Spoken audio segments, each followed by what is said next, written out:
Hello my dear class 10 students, मैं हूं आपकी biology mentor doctor Ankita Verma और एक बार फिर स्वागत करती हूं आप सभी का आपके फेवरेट प्लेटफॉर्म डेफिनेट सक्सेस पाठशाला में, जहां एक चीज बिल्कुल डेफिनेट है, वो है आप सबकी सक्सेस।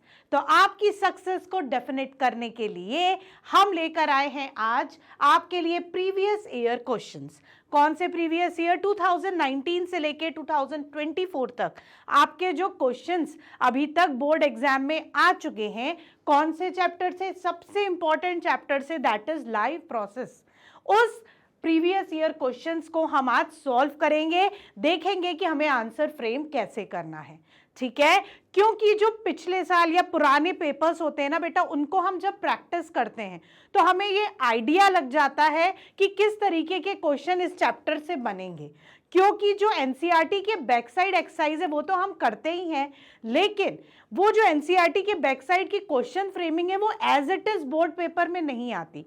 उसको थोड़ा सा घुमा के, थोड़ा सा फिरा के, थोड़ा सा तोड़ मरोड़ के आंसर्स दिए जाते हैं।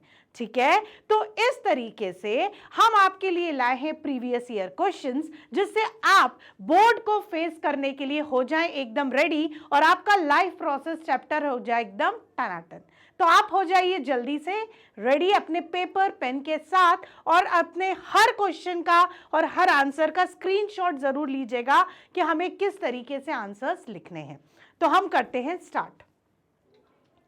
तो क्वेश्चन की सीरीज में जो फर्स्ट क्वेश्चन आ रहा है that is although pepsin and trypsin, pepsin और ट्रिप्सिन जो हैं आपके वो are both protein digestive enzymes yet they differ from each other. Justify this statement by giving one difference between them. हमें पता है कि पेप्सिन और ट्रिप्सिन दोनों ही क्या है? प्रोटीन डाइजेस्टिव एंजाइम है, लेकिन दोनों एक दूसरे से अलग हैं। They are both different from each other. ठीक है, तो इस स्टेटमेंट को आपको जस्टिफाई करना है। कैसे जस्टिफाई करोगे? दोनों में डिफरेंस बता के। ठीक है, बहुत इजी है। जो हमारा पेप्सिन है वो स्टमक में काम करता है और प्रोटीन को ब्रेक करता है, और स्टमक में होता है HCl जो एसिडिक एनवायरनमेंट क्रिएट करता है, जिसमें वो एक्टिव होके काम करता है। ट्रिप्सिन एल्कलाइन एनवायरनमेंट में काम करता है, और कहाँ काम करता है? स्मॉल इंटेस्टाइन में, और स्मॉल इंटेस्टाइन में प्रोटीन को डाइजेस्ट करता है। तो यही तो डिफरेंसेस हैं। ऑल्दो दोनों प्रोटीन को तोड़ रहे हैं, दोनों प्रोटीन को डाइजेस्ट कर रहे हैं, लेकिन एक एसिडिक मीडियम में कर रहा है, दूसरा एल्कलाइन मीडियम में कर रहा है। एक जो है वो आपका स्टमक में प्रोटीन डाइजेस्ट कर रहा है, दूसरा वाला आपका स्मॉल इंटेस्टाइन में प्रोटीन डाइजेस्ट कर रहा है। अब आंसर की फ्रेमिंग आप देखिए, ये आपका 2024 में ये क्वेश्चन आया था बेटा, लास्ट ईयर ही ये क्वेश्चन आया था। देखिए, pepsin and trypsin both are protein digestive enzyme, yet they differ from each other as pepsin act only in acidic medium. ठीक है, पेप्सिन किस में एक्ट करता है? एसिडिक मीडियम में, while trypsin act in alkaline medium, और trypsin alkaline में। Pepsin is secreted by gastric juice and trypsin is secreted by pancreatic juice. तो इस तरीके से हमने कर दिया स्टेटमेंट को जस्टिफाई। जल्दी से स्क्रीनशॉट ले लो, ये लास्ट ईयर का क्वेश्चन है, प्रीवियस ईयर का क्वेश्चन है, हो सकता है इस ईयर भी आ जाए, प्रेजेंट ईयर में भी आपको ये फेस करना पड़े, तो जल्दी से इसका स्क्रीनशॉट ले लीजिए।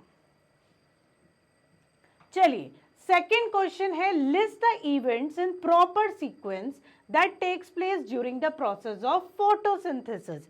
ये आपका 5 स्टार क्वेश्चन है। फोटोसिंथेसिस से एक क्वेश्चन तो बनता ही बनता है। जब हम लाइव प्रोसेस पढ़ रहे थे तो मैंने आपको बताया था फोटोसिंथेसिस अब 8th से पढ़ते आ रहे हो, 9th में पढ़ रहे हो, 10th में पढ़ रहे हो, 11th में भी पढ़ोगे। ठीक है, फोटोसिंथेसिस का कंसेप्ट बहुत इंपॉर्टेंट है, उसका एक क्वेश्चन बोर्ड में पक्का है। ठीक है, either in 4 marks category, either in 5 marks category. यहाँ पे पूछा है आपको इवेंट्स बताने हैं प्रॉपर सीक्वेंस में, जो इवेंट्स आपके फोटोसिंथेसिस में होते हैं। हमें पता है पहले लाइट एब्जॉर्ब होती है बाय क्लोरोफिल, फिर वाटर की स्प्लिटिंग होती है, फिर रिडक्शन रिएक्शन होता है और कार्बोहाइड्रेट्स बनता है। अब इसको आप फ्रेम कैसे करोगे, है ना? आप सभी को पता है कि कैसा होता है फोटोसिंथेसिस, लेकिन फ्रेमिंग इज इंपॉर्टेंट। बोर्ड के लिए आपकी फ्रेमिंग जरूरी है। The events that takes place during the process of photosynthesis are as follows. First, absorption of light. Chlorophyll in the chloroplast absorbs sunlight. ठीक है. Second, water splitting. Conversion of light energy into chemical energy and splitting of water molecule into oxygen and hydrogen. ठीक है. पहले light absorption हो गया, उसके बाद water की स्प्लिटिंग हो गई. क्लियर. फिर formation of glucose. Carbon dioxide is fixed into glucose using the energy from ATP. ठीक है. तो आपके ये इवेंट्स हैं. क्या है बेटा? आपके इवेंट है. सबसे पहला इवेंट लाइट का एब्जॉर्प्शन, तो आप एब्जॉर्प्शन ऑफ लाइट लिखोगे.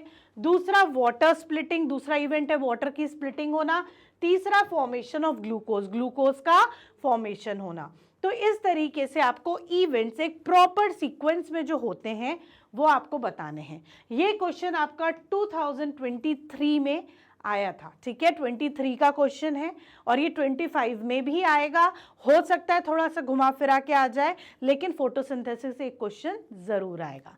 जल्दी से स्क्रीनशॉट ले लें इसका.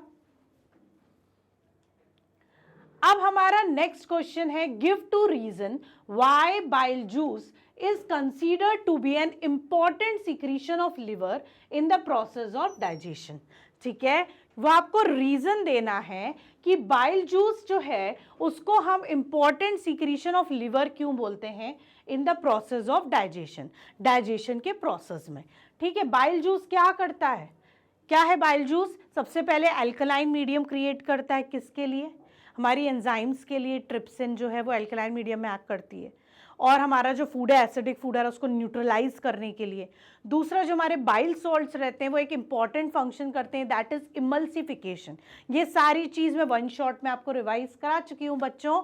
अगर अभी कुछ भी ऐसा लग रहा है कि नहीं समझ में आ रहा है तो मेरा वन शॉट वाला वीडियो जरूर देखें. ठीक है, तो आपके सारे डाउट्स क्लियर हो जाएंगे. ठीक है, बाइल सॉल्ट्स आपका इमल्सिफिकेशन ऑफ फैट कर देता है, मतलब फैट को स्मॉल ग्लोब्यूल्स में ब्रेक कर देता है और फिर वो स्मॉल ग्लोब्यूल्स फर्दर डाइजेस्ट हो जाते हैं बाय लाइपेज. तो ये इंपॉर्टेंट फंक्शन करता है. ठीक है, इसलिए ये इंपॉर्टेंट सीक्रीशन है डाइजेशन में. तो इसका आंसर क्या लिखोगे?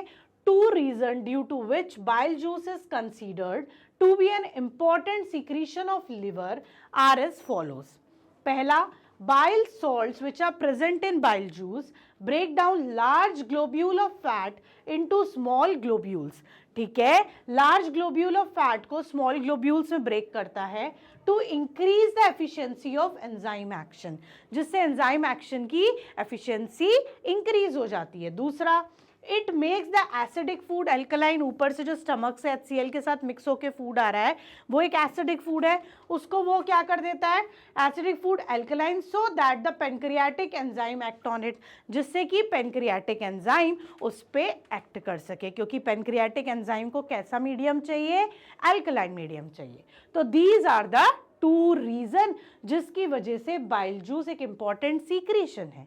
ठीक है, जल्दी से इसका स्क्रीनशॉट ले लीजिए. ये आपका 2023 में ये क्वेश्चन आया था. ओके, बोर्ड एग्जाम्स में. अब है हमारा next, name the site of complete digestion in human body and right the name of the end products formed of. ठीक है, हमें उस साइट का नाम बताना है जहां कंप्लीट डाइजेशन होता है. बेटा कंप्लीट डाइजेशन स्मॉल इंटेस्टाइन में होता है.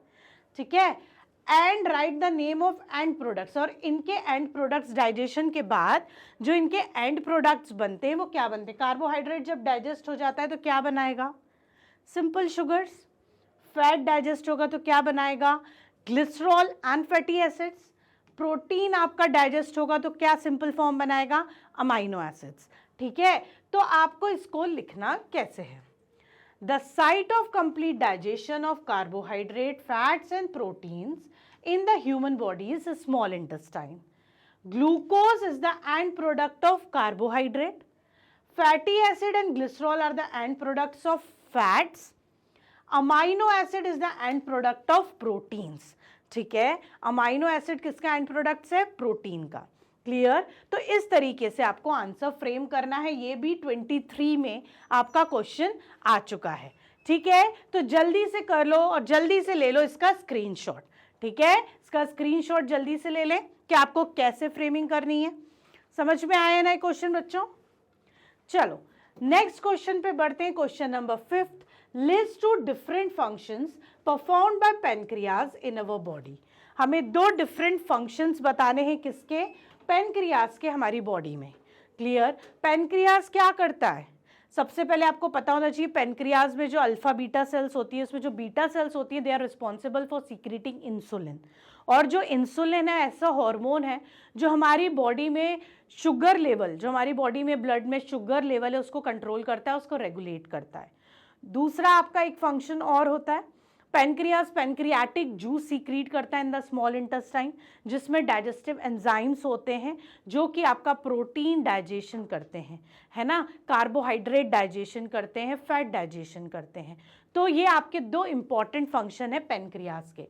अब आपकी आंसर की फ्रेमिंग देखने के लिए, the 2 different functions performed by pancreas in our body are as follows. It secrete pancreatic juice which contain enzymes, कौन से? amylase, trypsin and lipase, which take part in the process of digestion, जो digestion के process में participate करते हैं। दूसरा जो हमने डिस्कस किया, beta cells of pancreas secret insulin which help in controlling blood glucose level, जो क्या कंट्रोल करता है? हमारे ब्लड में ग्लूकोज का लेवल कंट्रोल करता है। तो these are the 2 important functions of pancreas. जल्दी से इसका स्क्रीनशॉट ले लीजिए। ये आपका 2019 में आया था क्वेश्चन। कब आया है? 2019 में। ठीक है, अब देखते हैं हम next question, question number 6। Write in sequence the steps for experimental verification on the fact that sunlight is essential for photosynthesis। ठीक है, हमें सीक्वेंस लिखनी है किसकी? आपके स्टेप्स की, और एक एक्सपेरिमेंट बताना है उन स्टेप्स के थ्रू, जिससे आप ये प्रूव कर सको कि जो सनलाइट है वो फोटोसिंथेसिस प्रोसेस के लिए बहुत एसेंशियल है, कि फोटोसिंथेसिस बिना सनलाइट के नहीं हो सकता, बिल्कुल नहीं हो सकता। अगर धूप ही नहीं आएगी तो हमारा जो जादू है, सो कॉल्ड जादू, मतलब जो हमारी लीफ है जिसका क्लोरोफिल लाइट को एब्जॉर्ब करके प्रोसेस को इनिशिएट करता है, वो कर पाएगा क्या? नहीं कर पाएगा। तो इसको प्रूव करने के लिए कोई एक्सपेरिमेंटल स्टेप्स हमें लिखनी है। तो हम कैसे लिखेंगे experimental steps? Steps for experimental verification that sunlight is essential for photosynthesis. First, selection of a healthy plant. पहले हेल्दी प्लांट का सिलेक्शन करो। Cover a part of leaf to block sunlight, उसमें से एक लीफ का पार्ट कवर कर दो। Place the plant in sunlight, अब वो कवर्ड जो आपने एक लीफ का कर दिया उसको हमने सनलाइट पे रख दिया। Pluck and boil the covered leaf, जिस लीफ को आपने कवर्ड किया था उसको वहां से तोड़ो और उसको बॉईल कर दो। Treat with alcohol to remove chlorophyll, उसमें से उसको तोड़ो और क्या करो? उसको बॉईल कर दो अल्कोहल में, जिससे क्लोरोफिल भी चला जाएगा। Rinse and perform the iodine test, अब उसको रिंस कर दो। क्या कर दो? रिंस कर दो, मतलब धो दो, और उसके अंदर आयोडीन टेस्ट करो। ठीक है, आयोडीन टेस्ट करो तो क्या आया? द अनकवर्ड पार्ट, जो अनकवर्ड पार्ट था लीफ का, वो ब्लू ब्लैक हो गया।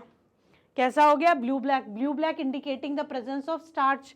ब्लू ब्लैक हो रहा है मतलब वहां स्टार्च है, तभी तो आयोडीन के साथ मिलकर वो कौन सा कलर दे रहा है? ब्लू ब्लैक कलर दे रहा है ना, मतलब वहां पे फोटोसिंथेसिस हुआ है तभी तो स्टार्च बना है। द कवर्ड पार्ट, जो हमने लीफ का पार्ट कवर कर दिया था तो उसमें सनलाइट ही नहीं मिली। विल रिमेन अनचेंज, जो कवर्ड पार्ट था वो अनचेंज रहेगा। कैसा रहेगा? अनचेंज रहेगा। Demonstrating that sunlight is necessary for photosynthesis, और वो ये चीज कंफर्म कर रहा है कि सनलाइट के बिना फोटोसिंथेसिस इम्पॉसिबल है ना, क्योंकि वो कवर्ड था, वहां सनलाइट ही नहीं आई। सनलाइट नहीं आई तो वो आयोडीन टेस्ट कैसे देगा? वहां स्टार्च कैसे बनेगा बच्चों? क्योंकि सनलाइट के बिना फोटोसिंथेसिस नहीं होता। ठीक है, तो इन स्टेप्स के थ्रू, एक एक्सपेरिमेंट के थ्रू आपको ये वेरीफाई करना है। ठीक है, समझ में आ गया ना आपको? जल्दी से इसका स्क्रीनशॉट ले लीजिए। ये भी 2023 का क्वेश्चन है। ओके, ये जो आपकी बुक्स में एनसीईआरटी में एक्टिविटीज है ना, उससे ये क्वेश्चन उठाया हुआ है। ठीक है, तो हमें वो भी पढ़ना है। इसको भी आप स्क्रीनशॉट, इसका भी स्क्रीनशॉट ले लो कि आपको रिजल्ट में कैसे लिखना है। अब आ जाते हैं नेक्स्ट क्वेश्चन पे, question number 7। List in tubular form 3 distinguishing feature between autotrophic nutrition and heterotrophic nutrition. 5 star question. कौन से स्टार? 5 स्टार क्वेश्चन है ये बेटा। हमें डिफरेंस लिखना है किसमें? ऑटोट्रॉफिक न्यूट्रिशन में और हेटेरोट्रॉफिक न्यूट्रिशन में। किस फॉर्म में? ट्यूबुलर फॉर्म में। जब भी डिफरेंस पूछा जाता है तो हम ट्यूबुलर फॉर्म का, है ना, टैब्यूलर फॉर्म का क्या करते हैं? यूज करते हैं। ठीक है, कितने डिफरेंस पूछे हैं? 3 डिफरेंसेस पूछे हैं। हमें पता है ऑटोट्रॉफ क्या होता है। प्लांट्स जो अपने खाना खुद बनाते हैं दे आर ऑटोट्रॉफिक, जो दूसरों पे डिपेंड होते हैं दे आर हेटेरोट्रॉफिक। वो क्लोरोफिल यूज़ करते हैं या क्लोरोफिल यूज़ नहीं होता, वहाँ प्लांट्स होते हैं, यहाँ पे अदर ऑर्गेनिजम्स होते हैं। अब इनके डिफरेंस को आप लिखोगे कैसे? देखो, autotrophic nutrition, heterotrophic nutrition. Food is synthesised from simple inorganic raw material such as CO2 and water. हमें पता है CO2 वाटर रॉ मटेरियल में यूज होता है। फूड इज ऑब्टेन्ड डायरेक्टली और इनडायरेक्टली फ्रॉम ऑटोट्रॉफ, या तो हम पेड़ों से डायरेक्टली ले लेते हैं। This food is broken down with the help of enzyme, और हमारी बॉडी में डाइजेस्टिव एंजाइम से ब्रेक होता है, तब हमें खाना मिलता है। Presence of chlorophyll is necessary. यहाँ क्लोरोफिल की नेसेसिटी इंपॉर्टेंट है। Presence of chlorophyll is not necessary, यहाँ पे कोई क्लोरोफिल की जरूरत नहीं है। All green plants and some bacteria have this type of nutrition, है ना। जितने ग्रीन प्लांट्स हैं और कुछ बैक्टीरिया भी हैं जो इस तरह से न्यूट्रिशन करते हैं, लेते हैं। All animals and some non green plants, सारे एनिमल्स, हम भी आते हैं उसमें, और कुछ नॉन ग्रीन प्लांट्स जिनको हम इंसेक्टिवोरस प्लांट्स बोलते हैं, they have this type of nutrition, जो दूसरों पर डिपेंड रहते हैं। ठीक है, तो इस तरीके से एक टेबल बनाओ, आप कॉलम्स बनाओ और डिफरेंसेस लिख लो।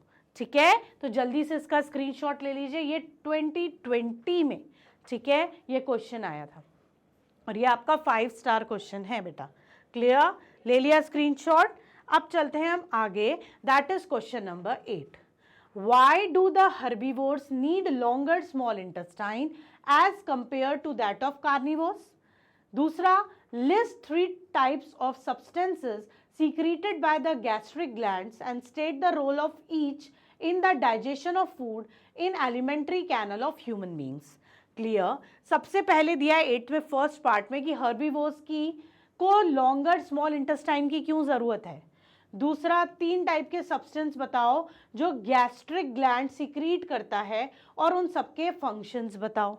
ठीक है, कि उनके फंक्शंस क्यों सीक्रीट कर रहा है भाई गैस्ट्रिक ग्लैंड उन 3 चीज़ों को, उनका कुछ ना कुछ रोल होगा, है ना, कुछ ना कुछ फंक्शन होगा जो वो डाइजेशन में कर रहे हैं, तो वही फंक्शन हमें बताना है। ओके, तो हम देखते हैं। सबसे पहले जो हर्बीवोर्स हैं वो ग्रास ईटर्स हैं, प्लांट ईटर्स हैं, है ना। तो ग्रास ईटर्स हैं या प्लांट ईटर्स हैं, तो घास फूस खा रहे हैं या प्लांट्स खा रहे हैं, उसमें होता है सेल्यूलोज। सेल्यूलोज को डाइजेस्ट करने के लिए हमें क्या चाहिए? टाइम लगता है। इस वजह से हर्बीवोर्स में जो स्मॉल इंटेस्टाइन है वो लंबा होता है ना। हमारी डाइट में सेल्यूलोज नहीं होता, है ना। हमारी डाइट में क्या होता है? सेल्यूलोज नहीं होता। इस वजह से हमारा स्मॉल इंटेस्टाइन हमें इतना लंबा नहीं चाहिए, छोटू सा चाहिए। ठीक है, समझ में आ गया? वही लिखा हुआ है, cellulose forms the largest part of herbivores food. Digestion of cellulose take longer time because the enzyme of its digestion are produced by ruminant bacteria that live in the gut of herbivores. Long length of the small intestine ensures that food stays for a longer duration along through the digestion, जिससे कि वो digestive enzyme के touch में ज़्यादा देर तक रहेगा तो जल्दी डाइजेस्ट होगा। In the case of carnivores, cellulose is not present, thus the length of small intestine is smaller. समझ में आ गया ना? क्लियर? और दूसरा क्या है? Gastric gland secret hydrochloric acid मतलब HCl। प्रोटीन डाइजेस्टिव एंजाइम कौन सा? पेप्सिन, और एक म्यूकस। इनके रोल्स क्या है? HCl जो है आपका hydrochloric acid acidic medium create करता है, जिसकी वजह से एंजाइम जो हमारा है पेप्सिन वो एक्शन करता है। पेप्सिन क्या करता है? कन्वर्ट कर देता है protein into peptones and polypeptides break करता है, मतलब प्रोटीन का डाइजेशन करता है। P for protein, P for pepsin. Mucus protects the inner lining of stomach from the action of acid. Acid के एक्शन से जो इनर लाइन को प्रोटेक्ट करता है दैट इज म्यूकस। वो कौन होता है? म्यूकस होता है जो एक थिक लेयर बनाता है। ठीक है, तो 3 चीजें थी, HCl जो एसिडिक एनवायरनमेंट क्रिएट कर रहा है, पेप्सिन को एक्टिवेट कर रहा है। दूसरा, पेप्सिन जो प्रोटीन को डाइजेस्ट कर रहा है। तीसरा म्यूकस, जो इनर लाइनिंग के ऊपर थिक कवरिंग बना रहा है, जो एडवर्स इफेक्ट ऑफ HCl से किसको बचा रहा है, inner wall of the stomach को बचा रहा है। तो these are the 3 important substances which are secreted from gastric juice, okay in the stomach. तो पहले इसका आप लोग ले लो स्क्रीनशॉट, ये 2021 का क्वेश्चन है, क्लियर, इसका स्क्रीनशॉट ले लो और फिर इसका भी स्क्रीनशॉट ले लो, क्लियर। अब चलते हैं हम next question, question number 9th। Draw a diagram of human alimentary canal and label gall bladder, pancreas, liver and small intestine on it. पहला, give 2 region to explain why absorption of digested food occurs mainly in small intestine। ठीक है, 2 reason बताओ क्यों absorption जो food का है वो small intestine में ही होता है। पहला, एक डायग्राम बनाना है ह्यूमन एलिमेंट्री कैनल का, जिसमें क्या लेबल करना है, गॉल ब्लैडर, पैनक्रियाज, लिवर और स्मॉल इंटेस्टाइन। ठीक है, तो हमारा ये रहा पहला आंसर। हमने एक डायग्राम बना दिया, उसमें ये रहा हमारा लीवर दिख रहा है, डायग्राम्स बहुत अच्छे से प्रैक्टिस करने हैं। पैनक्रियाज बना दिया हमने, ठीक है, गॉल ब्लैडर बना दिया जो स्टोर कर रहा है बाइल को, किसको स्टोर कर रहा है, बाइल को स्टोर कर रहा है, ठीक है, और ये हमने स्मॉल इंटेस्टाइन शो कर दिया। ये हमारा डायग्राम बन गया, देख रहे हो ना अच्छे से, कहाँ होता है लीवर, कहाँ होता है पैनक्रियाज, कहाँ गॉल ब्लैडर और कहाँ small intestine, clear. Second part जो है, the absorption of digested food occurs mainly in small intestine because the small intestine has large surface area due to the presence of villi and microvilli। हमें पता है finger like projections villi present रहते हैं और इसके और small that is microvilli present रहते हैं, ठीक है, which maximize absorption of nutrients, जिससे surface area बढ़ता है और ज़्यादा से ज़्यादा nutrients absorb हो जाते हैं। दूसरा, the small intestine has extensive network of blood vessels that quickly transport absorbed nutrient into bloodstream for the distribution throughout the body। small intestine में एक नेटवर्क, वाइड नेटवर्क है किसका, ब्लड वेसल्स का। वो ब्लड वेसल्स क्या करते हैं, absorb करते हैं न्यूट्रिएंट्स को, ठीक है, इनटू द ब्लड स्ट्रीम में, और वो डिस्ट्रीब्यूट कर देते हैं वहाँ से न्यूट्रिएंट्स को थ्रू आउट द बॉडी। तो दीज आर द 2 रीजन, एक तो विलाई और माइक्रोविलाई जिससे मैक्सिमम सरफेस एरिया बढ़ रहा है, दूसरा ब्लड वेसल्स जो उसको घेरे हुए हैं जिससे ब्लड स्ट्रीम में आपका न्यूट्रिएंट पहुंच जाता है और बॉडी में डिस्ट्रीब्यूट हो जाता है, क्लियर। तो ये आपके 2 पार्ट्स में आंसर है, आप इसका स्क्रीनशॉट ले लो, ये 2020 में पूछा गया हुआ क्वेश्चन है, ओके, और इसका भी स्क्रीनशॉट ले लो जल्दी से। अब next question, question number 10th। Write 1 important function each of the following in human respiratory system. Human respiratory system में इनके क्या फंक्शन है वो लिखना है। पहला, रिंग्स ऑफ कार्टिलेज, जो incomplete C shaped ring of cartilage present रहता है किस में, आपके ट्रैकिया में। क्यों रहता है, to prevent it from collapsing, जिससे वो कोलैप्स ना हो जाए, एयर का पैसेज बना रहे। पता है, haemoglobin, RBC red blood cell में हीमोग्लोबिन पिगमेंट क्या कर रहा है, O2 के साथ कंबाइन हो रहा है, ऑक्सीमोग्लोबिन बना रहा है और बॉडी में डिस्ट्रीब्यूट कर रहा है ऑक्सीजन को।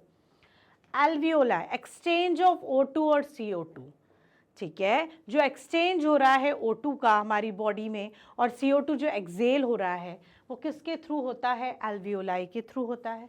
Lining of mucus, lining of mucus, अब ये यहाँ पर तुम वो एसिड वाला फंडा मत लिख देना, यहाँ रेस्पिरेटरी सिस्टम में पूछा है बच्चों।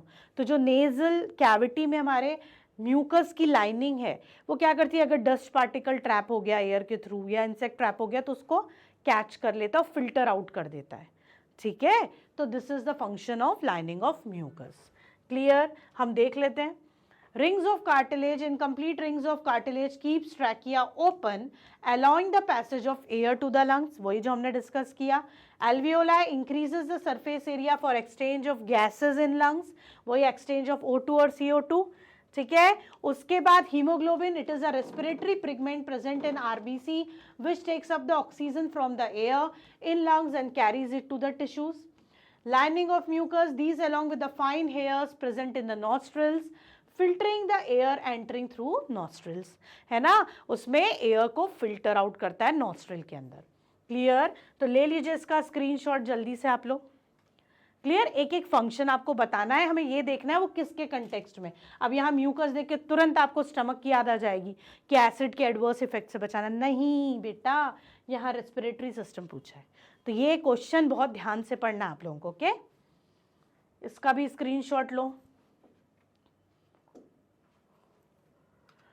अब चलते हैं क्वेश्चन नंबर 11 की तरफ, that is name the molecule of energy which is synthesised during respiration. बहुत सिंपल, कौन सा मॉलिक्यूल बनता है भाई? That is ATP, adenosine triphosphate. क्या बनता है हमारा? Adenosine triphosphate.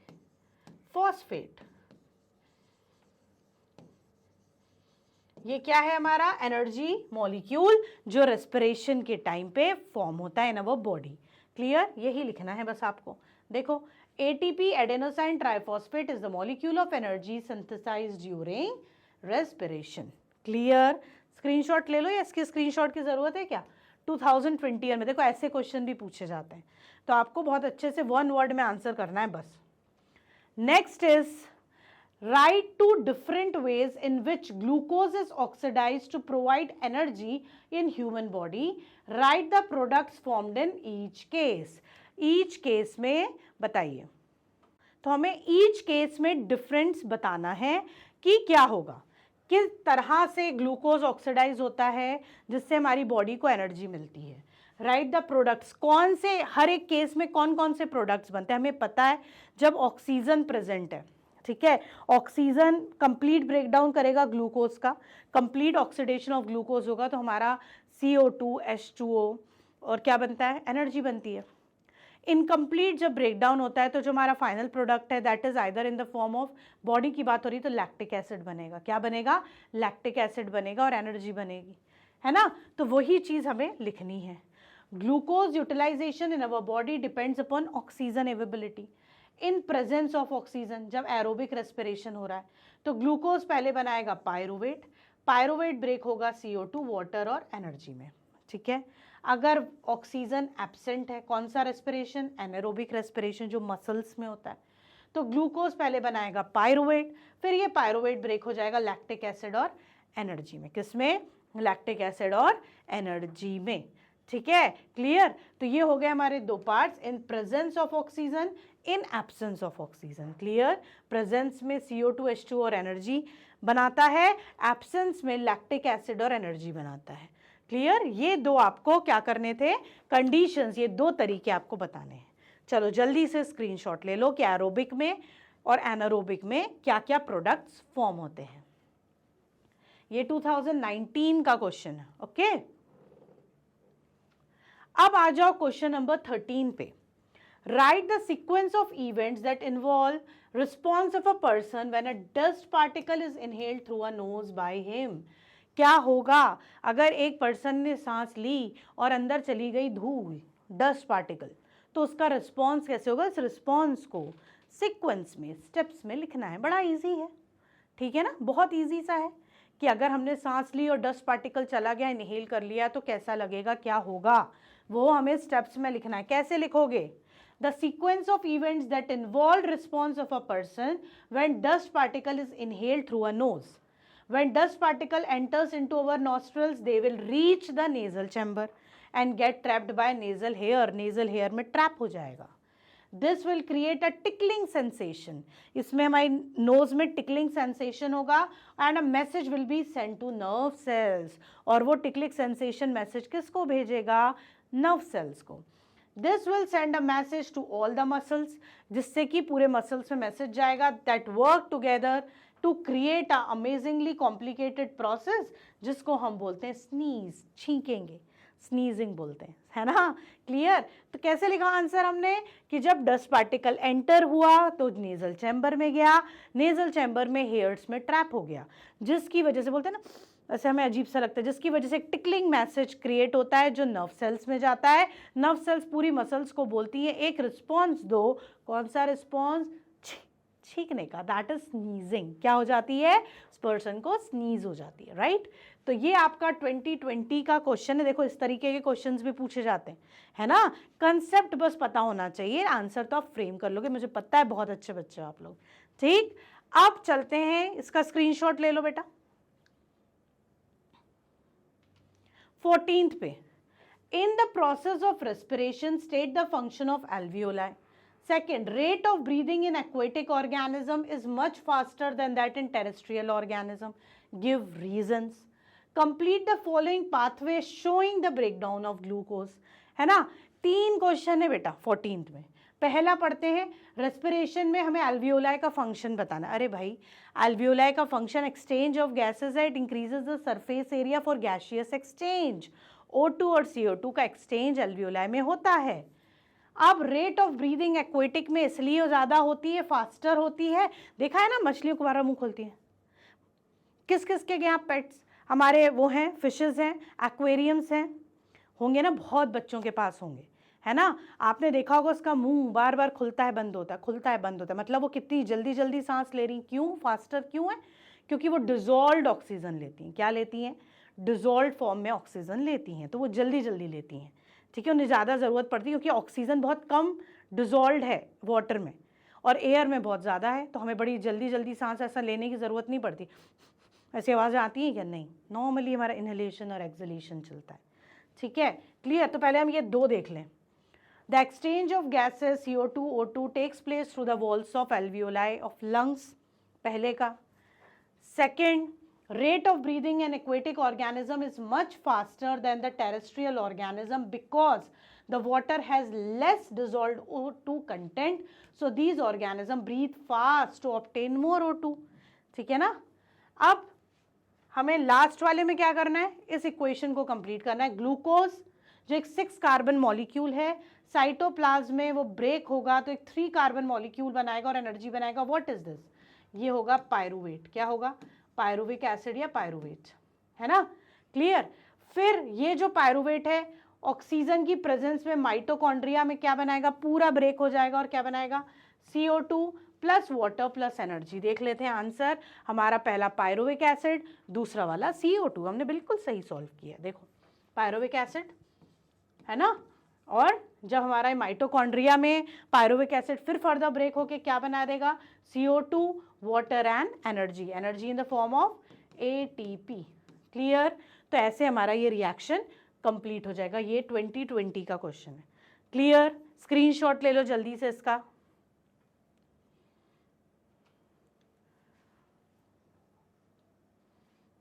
ठीक है, अब आ जाते हैं हम लोग क्वेश्चन नंबर 15 पे। Name the type of blood that is oxygenated और deoxygenated transported by each of the following mentioning the path from one organ to another। Okay, किससे, वेना कावा, दूसरा पल्मोनरी आर्टरी। वेना कावा क्या है, superior vena cava, inferior vena cava पूरे body part से deoxygenated blood को collect करता है और हार्ट में लाता है। पल्मोनरी आर्टरी वो आर्टरी, वो एक्सेप्शनल आर्टरी जो डीऑक्सीजनेटेड ब्लड कैरी करती है from right ventricle to the lungs for oxygenation. ठीक है ना, तो देख लेते हैं। Vena cava transport deoxygenated blood to the heart from the other areas of the body, हमने बिल्कुल सही बोला। Pulmonary artery transport deoxygenated blood from the heart to lungs, तो ये होगा हमारा आंसर। जल्दी से स्क्रीनशॉट ले लो, ये 2023 का क्वेश्चन है। ओके, देख के लगता है ना ऐसे कि ऐसे क्वेश्चन रिपीट हो जाएं। काश आप लोग वो लकी हों कि आपके यही क्वेश्चन रिपीट हो जाएं तो मज़ा आ जाएगी। लेकिन इसके लिए हमें ये क्वेश्चन भी अच्छे से पढ़ना है और सेशन को ध्यान से सुनना है। ठीक है, और स्क्रीनशॉट भी लेना है। 16th question, why do arteries have thick elastic walls. Arteries की थिक इलास्टिक वॉल्स क्यों होती हैं, ये हमने पहले भी पढ़ा था। आर्टरीज वो ब्लड वेसल है जिसको जर्क से पूरी बॉडी में ब्लड को ट्रांसपोर्ट करना होता है। ठीक है, इसी वजह से arteries have thick elastic walls to accommodate the high pressure of oxygenated blood that is pumped from the heart. इस वजह से उसकी वॉल थिक होती हैं और इलास्टिक होती हैं। राइट, ये कब आया, 2021 का क्वेश्चन है। कब का है, 2021 का ये क्वेश्चन है। क्लियर? अब next, which organism have 3 chambered heart? Why do they have 3 chambered heart? ऐसे भी ऑर्गेनिज्म हैं जिनके 2 चैम्बर्ड हार्ट हैं, 3.5 चैम्बर्ड हार्ट हैं, 4 चैम्बर्ड हार्ट हैं। तो वो कौन से ऑर्गेनिज्म हैं जिसके 3 चैम्बर्ड हार्ट हैं और क्यों हैं भाई उनके 3 चैम्बर्ड हार्ट? तो हम देखते हैं एम्फीबियंस और रेप्टाइल्स। एम्फीबियंस कौन होते हैं? जो लैंड और वाटर दोनों में रह सकें। रेप्टाइल्स क्रीपिंग ऑर्गेनिजम्स है ना, लाइक लिजर्ड, स्नेक, क्रोकोडाइल, ठीक है। इनके होते हैं आपके 3 चैम्बर्ड हार्ट, मतलब 2 एट्रियम एंड सिंगल वेंट्रिकल। नीचे एक ही वेंट्रिकल होता है, ऊपर 2 ऑरिकल्स तो होते ही हैं, ठीक है। तो कैसा दिखेगा? ऐसा कि ऊपर तो 2 हैं लेकिन नीचे क्या है? एक ही वेंट्रिकल है, ऑरिकल ऑरिकल और नीचे एक ventricle. Possess N incomplete double circulation. अब जब उनका हार्ट ही 3 चैम्बर्ड है तो कंप्लीट डबल सर्कुलेशन होगा क्या? नहीं होगा। They have 3 chambered heart because these animals have a slower metabolic rate. इनका मेटाबॉलिक रेट ही बहुत स्लो है बेटा, हमारे जैसा थोड़ी ना है। And hence require less amount of oxygen per litre of blood, और इनको लेस अमाउंट ऑफ ऑक्सीजन चाहिए पर लीटर ऑफ ब्लड में, इसलिए इनके पास चैम्बर भी 3 है, कम है 1 चैम्बर, है ना, क्योंकि इनका मेटाबॉलिक रेट ही कम है, इनकी मेटाबॉलिक एक्टिविटीज ही कम है, तो इनकी ऑक्सीजन की रिक्वायरमेंट भी कम है, तो इनका 3 से ही चल जाता है काम, ठीक है। तो आप जल्दी से इसका स्क्रीनशॉट ले लीजिए। ये 24 का क्वेश्चन है, देखो। अब है question number 18, name 3 kinds of blood vessels of the human circulatory system and right function of each in tabular form. ये है 5 स्टार क्वेश्चन। हमने पढ़ी थी 3 वेसल्स, कौन कौन सी? Arteries, veins and capillaries. Arteries, veins and capillaries, these are the 3 blood vessels जिससे blood transport होता है हमारी बॉडी में।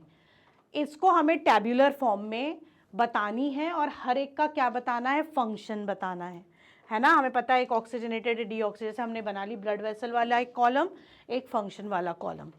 Arteries carry oxygenated blood away from the heart to the body tissues, exception pulmonary artery. Veins return deoxygenated blood from the body tissue back to the heart, वापस कहाँ जाता है? Heart में लेके, exception pulmonary vein. Capillaries facilitate the exchange of oxygen, carbon dioxide, nutrients and waste products between the blood and the body tissue. Blood में और body tissue में exchange करता है ऑक्सीजन का भी, CO2 का भी, न्यूट्रिएंट्स का भी, वेस्ट प्रोडक्ट्स का भी, बॉडी टिश्यूज में और ब्लड में। तो ये काम किसका हो गया? कैपिलरीज का। तो ये हो गया आर्टरीज का फंक्शन, ये हो गया वेन्स का फंक्शन, ये हो गया कैपिलरीज का फंक्शन। तो जल्दी से इसका स्क्रीनशॉट ले लो, ठीक है। ये 2020 का क्वेश्चन है। क्या है? 2020 का क्वेश्चन है और ये है आपका 5 स्टार क्वेश्चन, ठीक है। इसमें 5 स्टार तो लगा ही लो बेटा, ये आपको अच्छे से पढ़ना है, ठीक है। इसके जो डिफरेंसेस है ना वो भी अच्छे से पढ़ लेना। अब है हमारा question number 19, what is transpiration, list its 2 function. Transpiration क्या है, उसके 2 फंक्शंस बताओ। Transpiration is the removal of water in the form of water vapour from the external part, aerial part of the plant. इसका function, ये एक suction pressure create करता है जिससे रूट हेयर्स पानी को एब्जॉर्ब करते हैं फ्रॉम द सॉइल। दूसरा, ये कूलिंग इफेक्ट प्रोड्यूस करता है, ठीक है। तो इसको लिखोगे कैसे? ऐसे, the loss of water in the form of vapours from the aerial parts of the plant is called transpiration. It helps in the absorption and upward movement of water and minerals dissolved in it from roots to the leaves, and it helps in the regulation of temperature. मतलब cooling effect करता है तो temperature regulation होता है. जल्दी से screenshot ले लो, 2019 का क्वेश्चन है ये. अब चलते हैं next question. Blood circulation in fishes is different from the blood circulation in human. Justify the statement. Describe blood circulation in human beings. 2020. Plants humans में और फिशेस में ब्लड सर्कुलेशन अलग होता है, उसको हमें जस्टिफाई करना है. दूसरा, ब्लड सर्कुलेशन ह्यूमन बीइंग्स में डिस्क्राइब करना, ऑब्वियसली अलग होता है. फिशेस में डिफरेंट होता है फ्रॉम ह्यूमन बीइंग, क्योंकि फिशेस में बस 2 ही चैम्बर का हार्ट है. अब फिशेस में कितने चैम्बर का हार्ट है? बस 2 ही चैम्बर का हार्ट है, ठीक है. वाइल ह्यूमंस है 4 चैम्बर्ड हार्ट, और ह्यूमंस में कितने चैम्बर का हार्ट है? 4 चैम्बर्ड हार्ट है. In fishes the blood is pumped to the gills and is oxygenated there and then it is passed to the rest of the body. Gills पे जाता है और ऑक्सीजनेटेड हो जाता है और फिर बॉडी में पास हो जाता है। The blood goes only once through the heart in the fish, one cycle of passage throughout the body. एक ही साइकिल होता है, सिंगल सर्कुलेशन होता है। कैसा सर्कुलेशन हुआ? Single circulation. On the other hand blood goes through the heart twice during each cycle in human beings. और हमारे में कैसा सर्कुलेशन होता है? डबल सर्कुलेशन, कि हार्ट में 2 बार ब्लड आता है फिर बॉडी में 1 बार पास होता है। तो हमारे अंदर होता है कैसा सर्कुलेशन? Double circulation. इनमें होता है सिंगल सर्कुलेशन। आपकी जो फिशेज है उसमें होते हैं 2 चैम्बर के हार्ट और हमारे अंदर होते हैं 4 चैम्बर्ड हार्ट, क्योंकि हमें क्या करना है? ऑक्सीजनेटेड डीऑक्सीजनेटेड ब्लड को सेपरेट रखना है ना? क्लियर? तो ये डिफरेंस है, ठीक है। तो पहले इस वाले आंसर का आप जल्दी से स्क्रीनशॉट ले लो, फिर हम नेक्स्ट पार्ट पे बढ़ते हैं। नेक्स्ट है blood circulation in human involves the heart pumping oxygenated blood from the left ventricle through arteries to the body and returning deoxygenated blood through veins to the right atrium. The right ventricle then pumps this blood to the lungs for oxygenation. The oxygenated blood returns to the left atrium, completing the cycle. Madam ने पढ़ डाला, मैं अब explain भी कर रही हूँ। मैंने कैसे समझाया? ये है हमारा ह्यूमन हार्ट, ऐसा होता नहीं है, बस एक्सप्लेन कर रही हूँ। Auricles, ventricles, 3 opening, superior vena cava, inferior vena कावा, कोरोनरी साइनस। यहाँ से आया डीऑक्सीजनेटेड ब्लड, कहाँ? राइट ऑरिकल में। राइट ऑरिकल में प्रेशर हो गया हाई, राइट ऑरिकल से वॉल्व से कहाँ आ गया? राइट वेंट्रिकल में। यहाँ से गया पल्मोनरी आर्टरी के थ्रू लंग्स में, कहाँ गया? लंग्स में। यहाँ हो गया ऑक्सीजनेटेड ब्लड पल्मोनरी वेन्स के थ्रू कहाँ आ गया? लेफ्ट वेंट्रिकल में। यहाँ हो गया प्रेशर हाई, वॉल्व ओपन हो गया लेफ्ट वेंट्रिकल में। लेफ्ट वेंट्रिकल से एओर्टा कनेक्ट है और एओर्टा से फिर फर्दर वो क्या हो गया? पूरी बॉडी में डिस्ट्रीब्यूट। तो this is how the blood circulation occurs in human beings. यही कहानी यहाँ लिखी हुई है, ठीक है। बस कंसेप्ट समझ लो तो कहानी तो अपने आप बन जाएगी, ठीक है। तो ये आप जल्दी से इसका भी स्क्रीनशॉट ले लो। अब नेक्स्ट है question number 21, give reason. Ventricles have thicker muscular wall than atria. क्यों? क्योंकि वेंट्रिकल्स को पुश करना पड़ता है ब्लड को, कहाँ? लंग्स में, है ना, पहले दूर और उसके बाद पूरी बॉडी में। क्लियर? इसलिए उसकी थिक मस्कुलर वॉल होती है। Transport system is plant and slow. जो हमारे प्लांट्स में ट्रांसपोर्ट सिस्टम इज स्लो है, क्यों भाई? क्योंकि पानी, भाई जो हमारा प्लांट एक सिंपल क्या है? बॉडी है, उसमें बहुत हाई रेट में मेटाबॉलिक एक्टिविटीज़ नहीं हो रही, तो उसको पानी भी स्लो रेट में ही चाहिए, बहुत जल्दी जल्दी ट्रांसपोर्टेशन नहीं चाहिए। Clear? Circulation of blood in aquatic vertebrates differ from that in terrestrial. Obviously हमने अभी पढ़ा, एक्वेटिक्स में 2 चैम्बर हार्ट होता है, ह्यूमंस में 4 चैम्बर्ड हार्ट होता है, उसमें सिंगल सर्कुलेशन, इसमें double circulation. During the day time water and minerals travel faster through the xylem as compare to night. Day में धूप रहती है, सनी डे रहते हैं, धूप रहेगी तो इवापोरेशन ज़्यादा होगा पानी का, इवापोरेशन ज़्यादा होगा तो लॉस ऑफ वाटर ज़्यादा होगा, लॉस ऑफ वाटर ज़्यादा होगा तो सक्शन प्रेशर क्रिएट होगा, रूट्स फिर से एब्जॉर्ब करेगा वाटर एंड मिनरल्स और जाइलम उसको ट्रांसपोर्ट करेगा। Clear? Veins have valve whereas arteries do not. Veins में ब्लड का प्रेशर स्लो होता है, डायामीटर बड़ा होता है, तो वॉल्व्स की ज़रूरत है, कुछ रिस्ट्रिक्शन ऑब्स्ट्रक्शन की ज़रूरत है जिससे बैक फ्लो ना हो जाए। क्लियर? अब इनको आपने स्टेटमेंट्स में ये लिखा हुआ है, ventricles have to pump blood throughout the body and towards lung, for this their walls are thicken in order to propel blood out of the heart with high pressure। Pressure लगाने के लिए कुछ मजबूत चीज़ होनी चाहिए ना।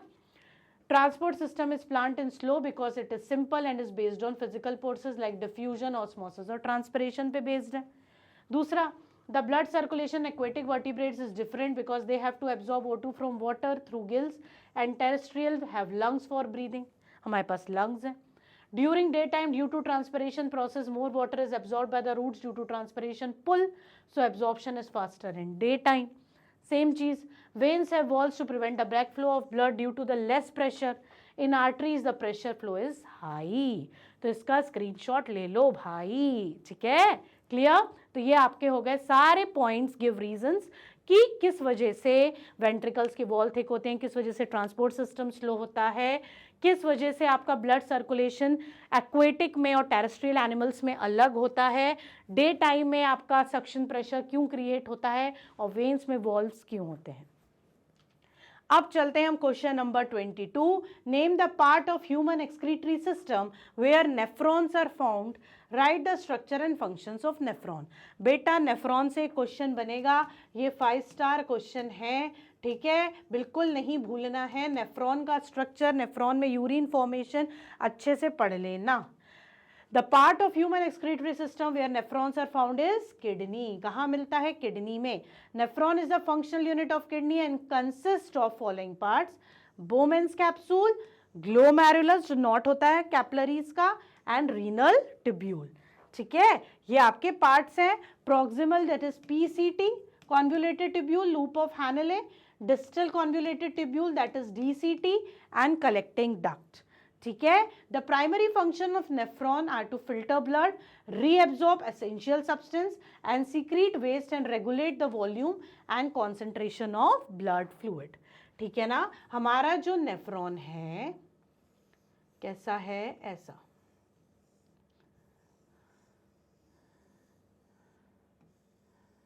ऐसा। Clear?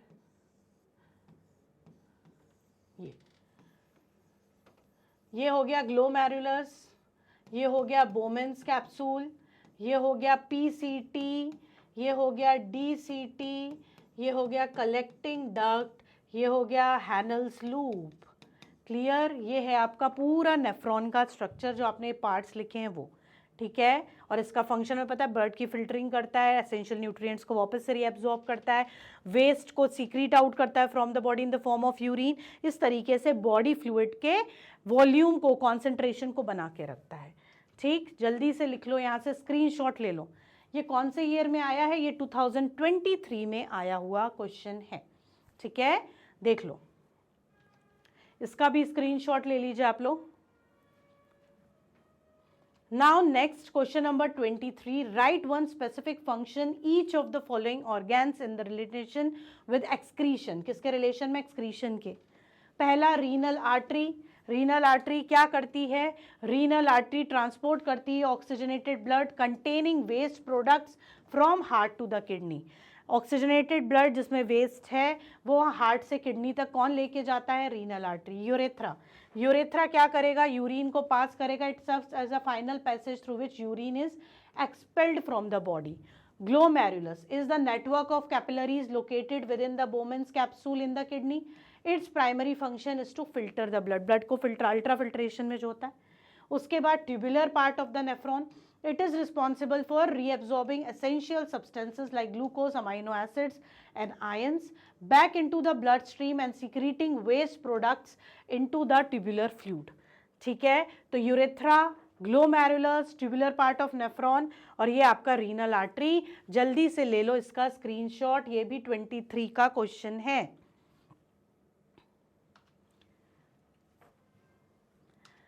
Now 24, explain in brief 2 ways by which leaves of a plant help in excretion। 23 का क्वेश्चन, किस तरीके से लीव्स जो हैं एक्सक्रीशन करती हैं वेस्ट, प्लांट का वेस्ट।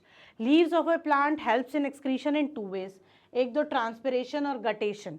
जब वाटर ड्रॉपलेट फॉर्म में लॉस होता है that is guttation from hydathodes. जब वाटर वेपर फॉर्म में लॉस होता है from the stomata that is transpiration. तो एक्सेस वाटर रिमूव कर रही हैं। Carbon dioxide and oxygen that was considered as waste of respiration and photosynthesis are excreted out with the help of stomata. Gaseous, जो gaseous waste है either in the form of CO2 और O2, वो भी stomata से वो remove करती है। तो सब कुछ लीफ में ही तो हो रहा है ना बेटा। तो इस तरीके से एक्सक्रीशन में लीव्स पार्टिसिपेट करती हैं। ये भी 2023 का क्वेश्चन है, इसका स्क्रीनशॉट आप लोग ले लीजिए। चलिए हम आ गए हैं लास्ट क्वेश्चन पे। Draw a diagram of human excretory system and label the following. हमें एक्सक्रीटरी सिस्टम का डायग्राम बेटा बहुत इंपॉर्टेंट है। ठीक है, ऐसे ही आपका एलिमेंट्री कैनल का डाइजेस्टिव सिस्टम का डायग्राम भी बहुत इंपॉर्टेंट है। तो उसमें आपको लेबल करना है urinary bladder, left kidney, left ureter, ठीक है, बनाना है। और लेबल ये 3 चीज़ें करनी है। 2019 में आया था, 2 हमने ये बनाया और लेबल किया। ये रही हमारी लेफ्ट किडनी, कहाँ है, ये रही। फिर ये रहा हमारा लेफ्ट यूरेटर, लेफ्ट किडनी जिस साइड होगी वहीं तो लेफ्ट यूरेटर होगा। और ये रहा हमारा यूरिनरी ब्लैडर, ये क्या है आपका यूरिनरी ब्लैडर, जहाँ पे यूरिन स्टोर रहता है। तो इस तरीके से आपको क्या कर रहा है, प्रॉपर लेबलिंग करनी है, ठीक है। एक ही साइड करना बेटा लेबलिंग। और पेंसिल, प्लीज़ पेन यूज़ नहीं करेंगे डायग्राम्स बनाने में, लेबलिंग भी पेंसिल से ही होनी चाहिए। क्लियर, समझ में आ गया। तो ये थे हमारे प्रीवियस ईयर क्वेश्चन, कब के, 2019 से लेके 2024 तक, जिसकी आज आप लोग ने कर ली होगी प्रैक्टिस, ले लिए होंगे स्क्रीनशॉट्स। लाइव प्रोसेस हो गया आपका रेडी। लाइव प्रोसेस है the most important part of your biology. किस बोर्ड पॉइंट ऑफ व्यू से, बोर्ड के पॉइंट ऑफ व्यू से। तो अब हम मिलेंगे अपने नेक्स्ट सेशन में और भी बहुत सारे सेशन के साथ, बहुत सारे इंटरेस्टिंग प्रैक्टिस क्वेश्चन के साथ। तब तक के लिए बाय।